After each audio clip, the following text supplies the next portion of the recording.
This is the Marketing Podcast Network.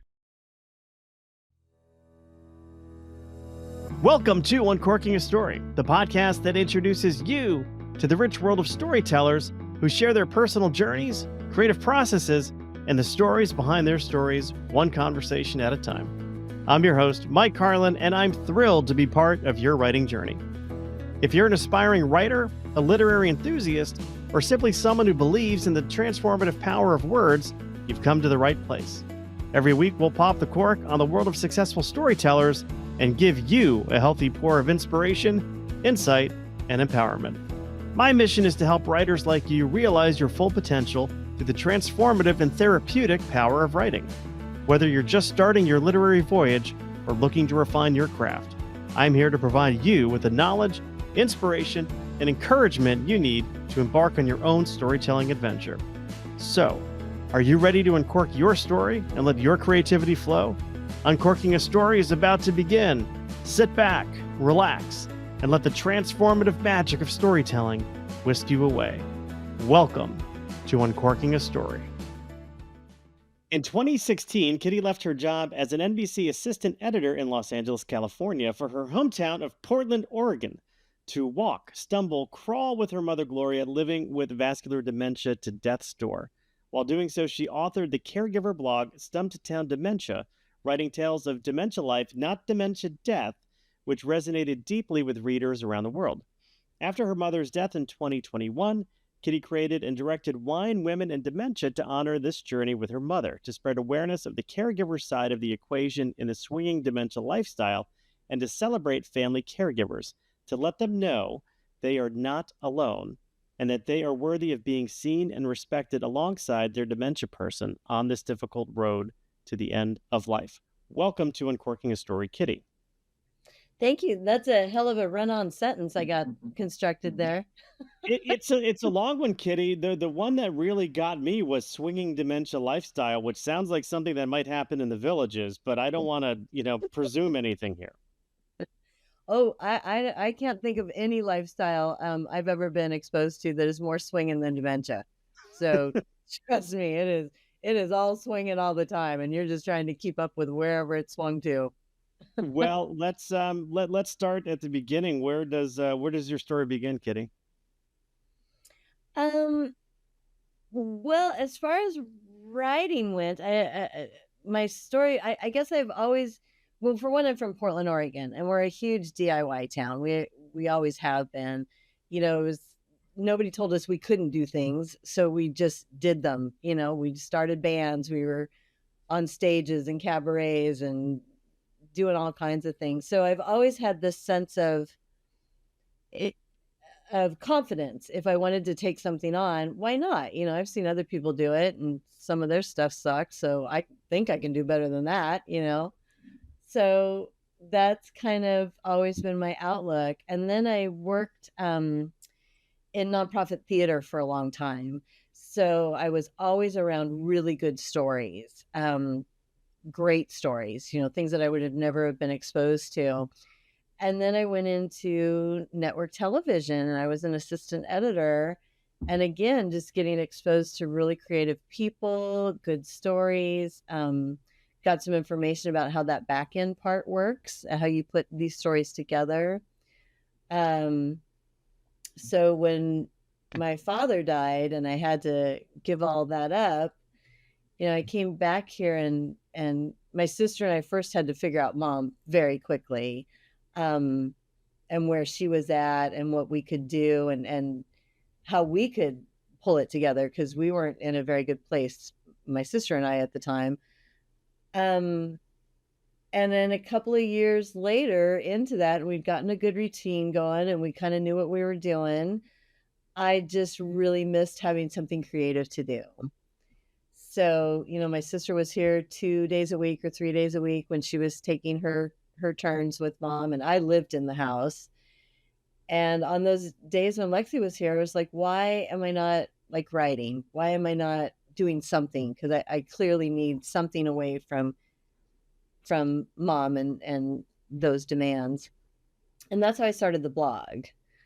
I loved putting the images together. That was equally as fun as being able to write down these stories. It was always personal. I didn't care about research. I didn't care about the latest, this and that for dementia. I really enjoyed writing about what this life is like and what a day is like. So that's how that all got started.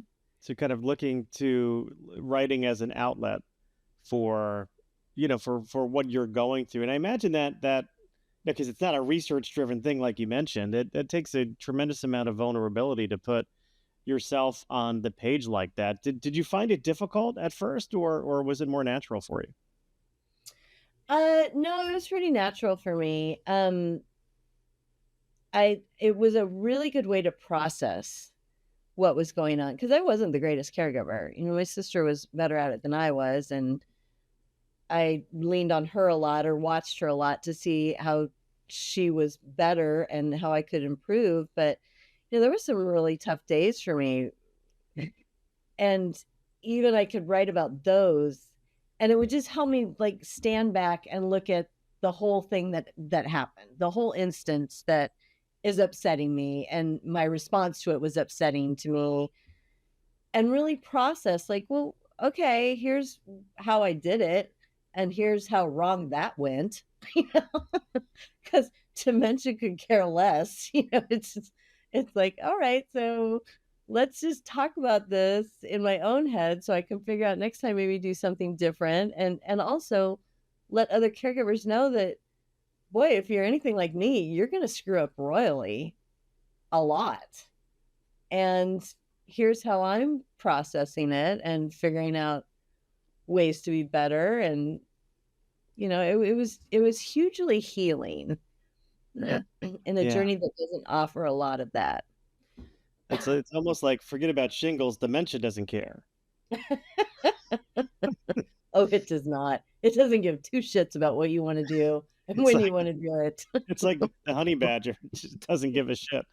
Uh, so, but you started writing it is really more for yourself. How did it catch fire? How did it reach beyond? I mean, I don't see you putting together like a big advertising campaign on this. It's like how does something like this like catch fire?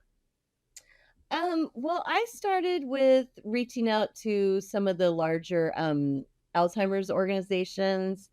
In the beginning, I think it's the Alzheimer's Society in the UK, and they picked up two of our stories that I wrote about with mom. One was mom had a best friend who lived in the mirror, and the mirror lady would show up all over the place, and even in department stores, and mom would be like, "So happy to see her," you know. Um, so there's just things like that. Some of the more lighthearted stuff got picked up, and I think because I wasn't writing the tragedy narrative, like there's a lot of tragedy in dementia, but I was more writing just like, hey, this is what's normal, you know, for your journey in this. I think a lot of people recognize that I had quite a sense of humor about things, even on my worst days when I could write about it later. I could see some of the absurdities of what I had done or how I had reacted or what dementia had mom do or react to. So I think a lot of that resonated with people where they were just so tired of the, you know, here's a disease that you're going to be in for 10 years and now cry every day. We can't do it. We're trying to get through this job and help our person, and that doesn't certainly didn't help me. And I think the people that connected to the blog saw that this was something very different, and they shared it, and I kept making more and more online friends. People like, oh my God, somebody's finally talking about what this is really like. Yeah, so it just kind of grew from there. And we were never like millions of people. I think at the very most, my mailing list was maybe up to 600 or 700 emails.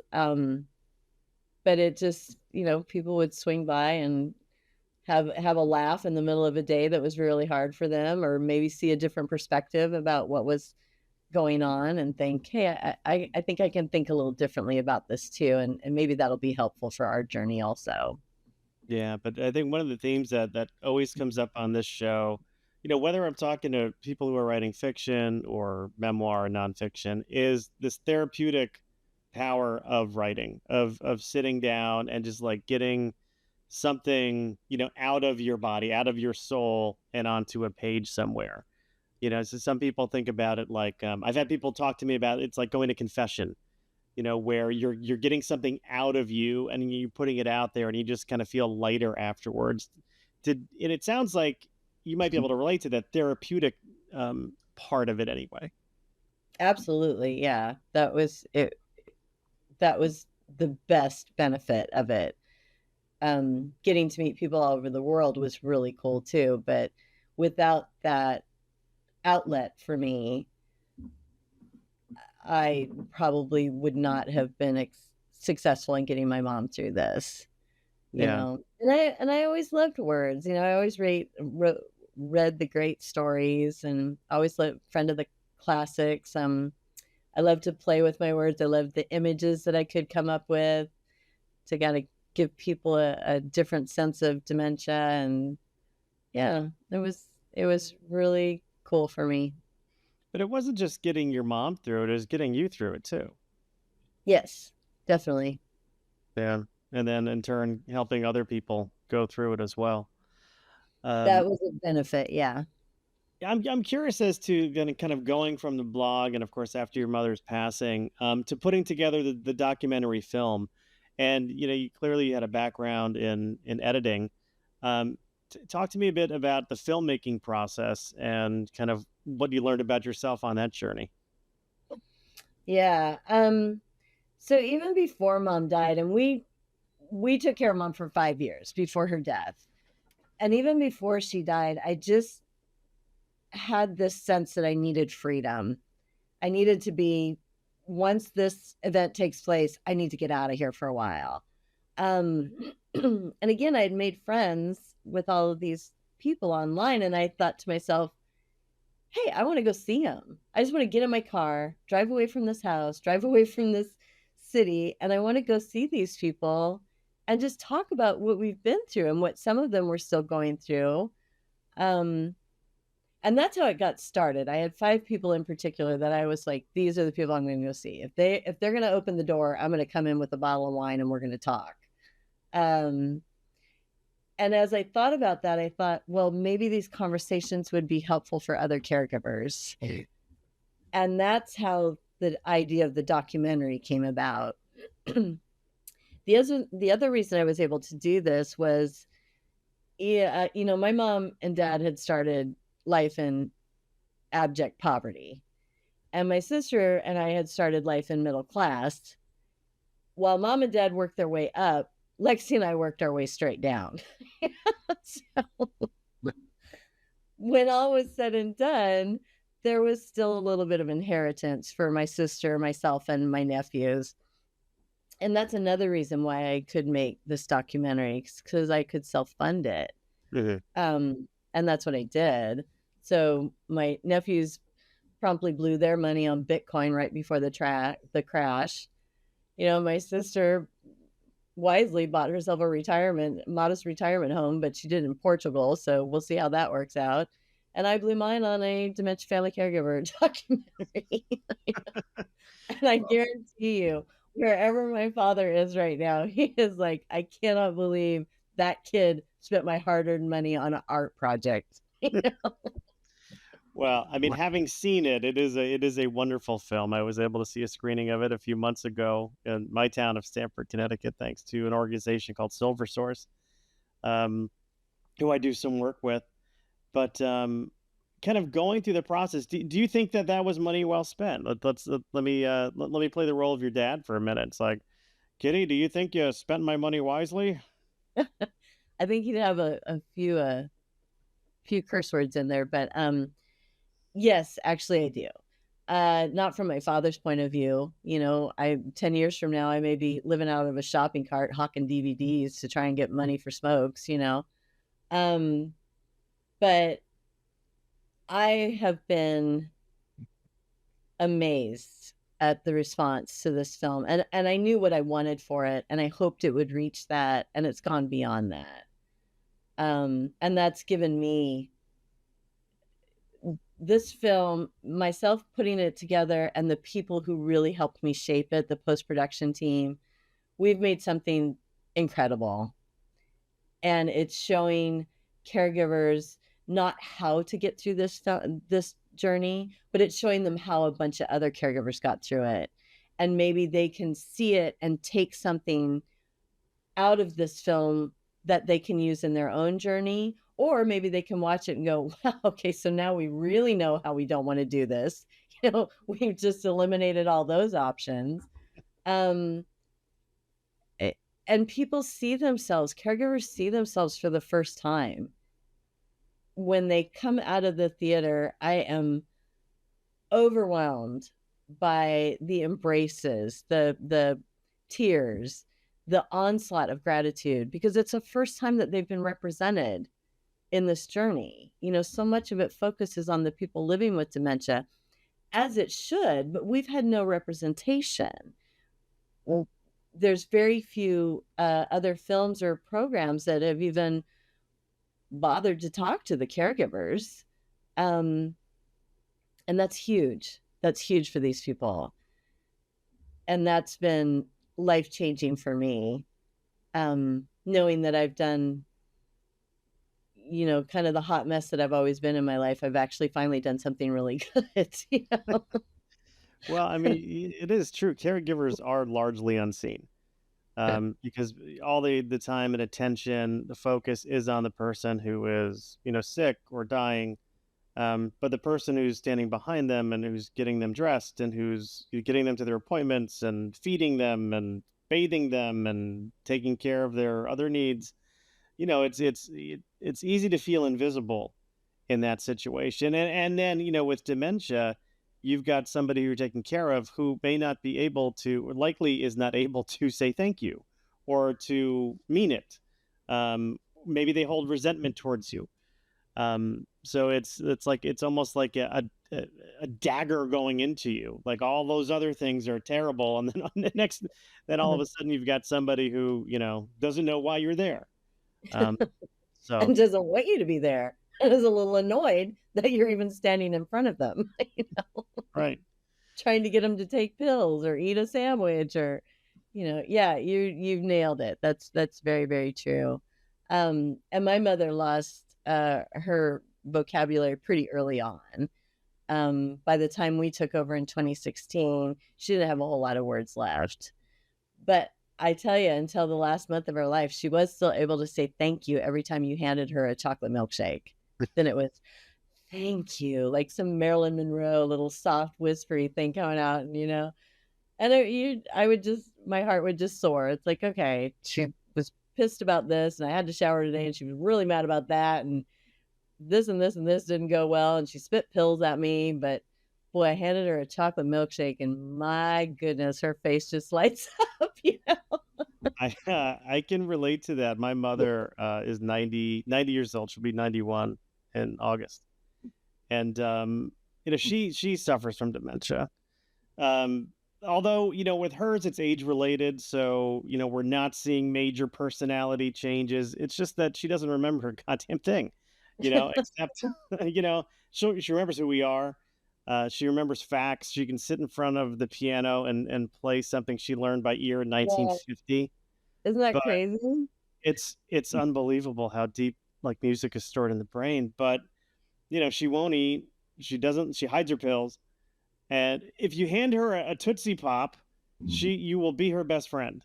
Like her eyes light up and she'll just look at you and say, I love you. And because I had to change my perspective to get through this journey, I started looking at a lot of that as dementia took a lot from my mom. It took a lot from my family, but it also gave her things and gave me things. And like my mother was my parents had a very traditional marriage. My father was the man and my mom was the woman, and she was rather timid her whole life. She was also very beautiful. So she got a lot of attention that she was not ever comfortable with. Well, in dementia, suddenly this very timid woman, she has no problem expressing her anger. She has no problem expressing her opinions, even if she can't verbalize them. And suddenly she's walking up to every good looking man in a grocery store, or not good looking, a man in the grocery store, and touching them on the shoulder and smiling up at them. And, like she, and I watched her do that sometimes. And I thought, well, good for her. Gloria Norton's just like come out of her shell for some God only knows reason. Dementia is not holding her back at all in this respect. Well, you do allude to something that I've heard other people talk about, not necessarily in the case of dementia, but certainly in the case of life's curveballs, which is this trying to adopt this point of view where life isn't happening to me. This didn't happen to me. This has happened for me. And that's for many of us, it's a really tough thing to embrace because it's like, okay, well, it's kind of a way of reframing all the shit that's happening in your life. But if you can do it, if you can find the reasons why this has happened or what you have learned, how you have grown through this experience, that's another thing that can help get you through as well. Yeah, and that was a huge coping mechanism for my sister and I, mostly for our whole family. I had to think differently about it, otherwise I wouldn't have survived it. And humor was such a big part of my family's life that was a big skill set for my sister and I to work our way through it. Yeah, I mean, I got a whole new career out of it. I don't know how long this will last, but how amazing. I got to make a film, and now I'm getting to help other people find ways that they want to get through it. And so much of this landscape is changing too, outside of what I'm doing. In 2016, there was just barely anything to look at, to read that wasn't the complete tragedy narrative. Well, I've always told people, there's two things that are happening right now. The baby boomers are starting to feel the effects of it. It's starting to affect them. And every time the baby boomers start to get in a situation that they don't like, things start to change. There's Right. still such a huge voting block that once things start happening to them, people start paying attention. And the other end of the spectrum is the millennials. And we all tease them about, my God, you people never shut up about anything. But that's a real benefit in dementia. You get on, if you don't know things about, you're suddenly thrust into this caregiver world and you don't know what to do. Get on Instagram and TikTok and start following some of those really incredible women who are sharing their stories of how they're helping their husbands get through it, or their moms get through it, or their dad get through it. There's a lot of men too, not as many. And there's people living with dementia who are like, I'm not going to be quiet about this anymore. I'm going to talk. I'm going to tell my story. And that's amazing. And I think that's starting to develop a roadmap that those of us thrust into this life where you're the person living with it or you're the person helping them, it was information we desperately have needed for so long. Yeah, I'm happy that you found something positive to say about millennials, because it really is so easy to pick on them. It's true. It is. I've been following the baby boomers my whole life, so I've been like, oh my God, when are they going to finally be out of the way? So I Right. kind of like the millennials on the other end. That's right. That's right. Fair point. Fair point. So do you still have the van? I do. The Gloria is still out in the driveway. Unfortunately, she needs about $8,000 worth of repairs that I don't think I'm ever going to be able to afford. I had a blast. I thought that was so much fun to drive around, go to these little RV parks, meet these very odd characters in there. Other people live in this life. They probably thought I was equally as odd. Yeah, that was an amazing journey. And that was something I really, really needed to help me heal. And I realize I call it a van, but it is more of an RV, isn't it? Oh, yes. Oh, it's an RV. It's Yeah. the Gloria. I Right. named it after my mother because it was a little stinky and a little cranky and had trouble on the road, and that was all attributes mom had. I'm like, well, you either named it after your mother or Gloria from All in the Family, but I'm guessing it's probably your It's my mother. Miss Gloria Norton. mother. Eh, I'm curious because, having seen the doc, I noticed there is a lot of wine represented. Did you keep a tally of the amount of bottles or glasses that had been consumed during the production of Wine, Women, and Dementia?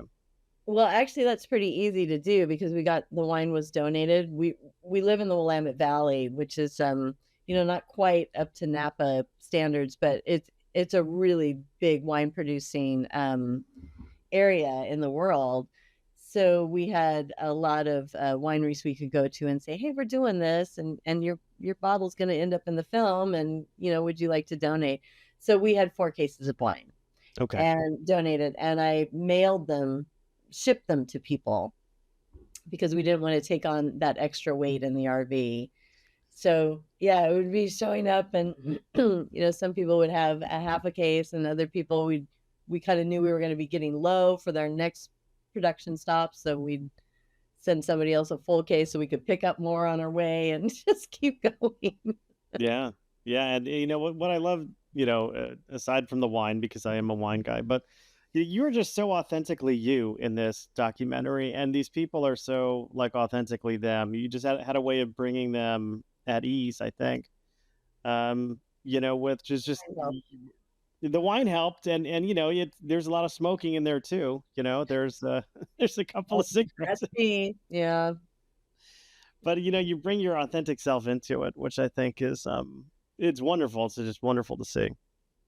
I was we did Allison. Allison lives in Seattle, which is only about 3 hours north of us. And she was the first person that we did. And we went up a month prior to the big production travel time in September.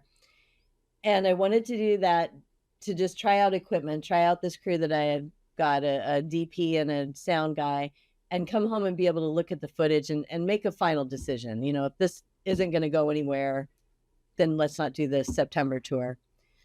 And I came home and watched that interview, and I was like, we could do the whole film on just Allison. I know who I am, and I know I'm not very capable of any kind of subterfuge, but nobody else in the film was either. I had someone in a Q&A ask, was it hard to get people to open up and start talking? And it was not. In fact, the crew would sometimes tell us, stop, we don't have the cameras set up. It's not, you guys cannot talk about this stuff until 8 o'clock tonight. Because we were just like so excited to meet each other in person for one. And then we just had so many things to tell each other. And we would just, it was hard to get us to shut up. Yeah. Wow. Well, it's a wonderful film. Where can people go to watch it if they can at this point in time? Yeah, it's still not publicly released. I believe that's going to happen at the end of the year. I've kind of held on to it because I really wanted to see how much impact I could have the film create before it's, just available to buy. So we do screening windows. We're doing 3 of them this year. The first one is in May. And we're doing specialty for the UK rollout. So anybody in the United Kingdom, we're doing a week-long screening virtually on during their Dementia Action Week that they have every May. We also are doing Mother's Day for the US and a similar week-long screening in around that same time for Canada. In June, we'll do Father's Day, moving on to the longest day, which is a big Alzheimer's fundraising period. And given how I'm going to kind of wait and see how the UK and the Canada go, I would like to do a big screening window worldwide in September for World Alzheimer's Day. And we just found out that we've gotten distribution through PBS. So November is National Family Caregivers Day, and we're going to try and have everything to them by August, September, so they can start shopping that out to local PBS stations. and hopefully it'll be picked up at least by a lot of markets, if not nationally. Yeah. So, yeah. And during these windows you're talking about, is there a place where people can go and look up where a screening might be happening? That's helpful information to have, isn't it? Yes, go to Wine, Women, and Dementia and sign up for our newsletter. So the newsletter gets the first information on local screenings. We're doing community screenings all over the country, some in person, some virtually. So all of that's listed on there. All the announcement of the screening windows and how to register, and those screening windows, excuse me, are usually be our guest. So we've got a free ticket for you if you want to come watch us. If you can afford it, support the film with purchase a ticket for any amount that you want to. Especially, like, I'm still trying to get translations done. Transcriptions are very expensive. Now that we've got a PBS broadcast, we're going to cut it down to an hour, so it's more attractive to more PBS programmers, gives the movie more of a shot. So now I've got to bring my editor back in, and he's got to cut it down, and we've got to go back to the whole system of getting it technically ready for another broadcast option. So yeah, so it's great if people can support, but it's also like, you know what? You're a caregiver. You deserve this. Just come on in and grab your free ticket. We're happy you're here. Yeah. So I always like to end with a couple of fun pop culture type questions just to get to know my guests a little bit more. So Kitty, I'm going to ask you one that I ask a lot of people, which is, when you were growing up, what were some of your favorite things to watch on TV? Okay, Gilligan's Island and reruns. And my mother absolutely hated it, which is probably why we watched it. We wanted to watch it even more. So yeah, my mom didn't work until my sister was like in middle school. So I was like, oh God, why is she always home at the end of the day?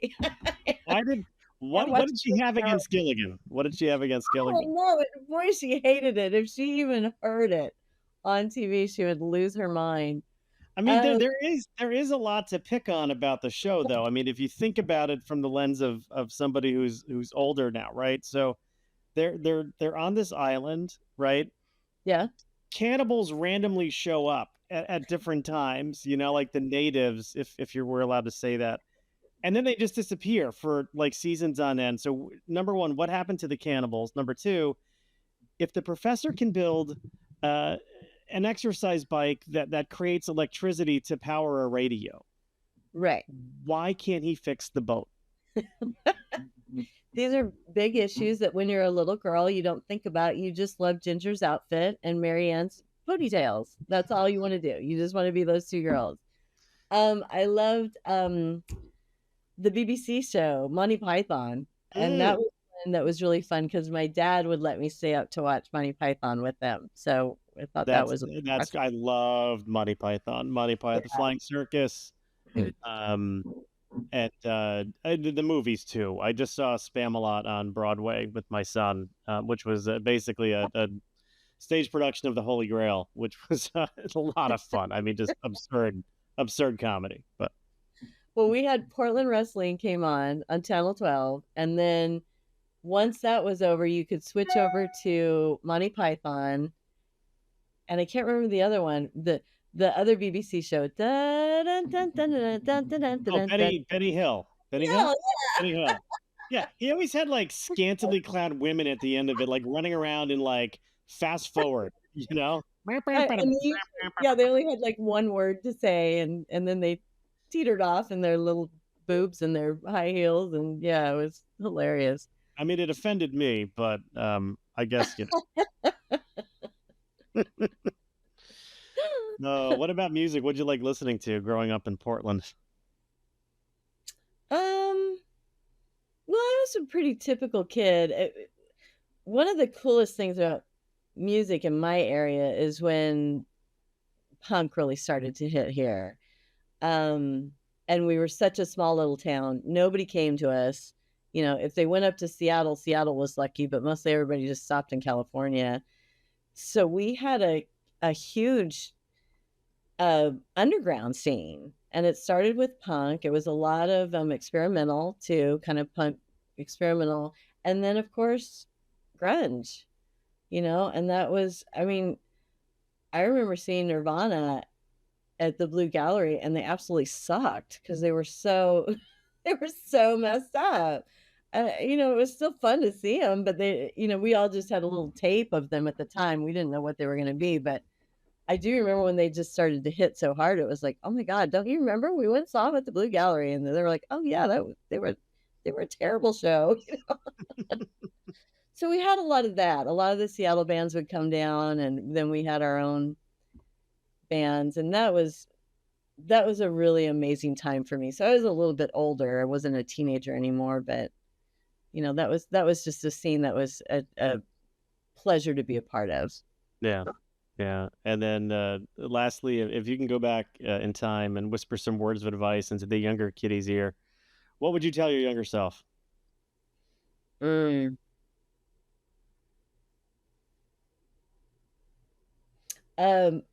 Invest wisely. It sucks to get old and be poor. Like just put something away, Missy, just something. Don't, your mom and dad aren't always going to be here to help you out when things go bad. That's a funny thing that I tell people when people are so terrified of dementia and that kind of death. I say, you don't waste your time. What you should really be terrified is dying poor. It doesn't matter what you have. If you're poor and you're at the end of your life, it's going to suck.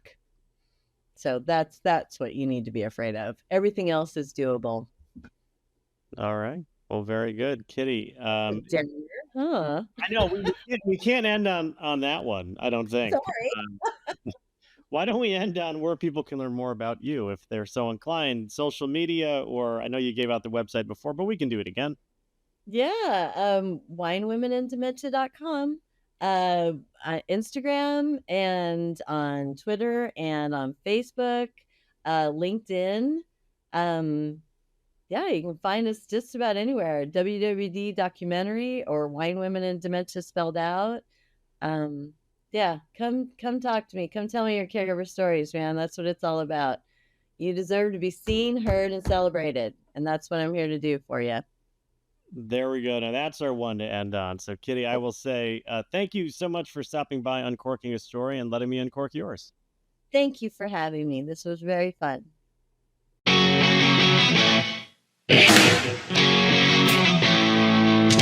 Thanks for listening to Uncorking a Story.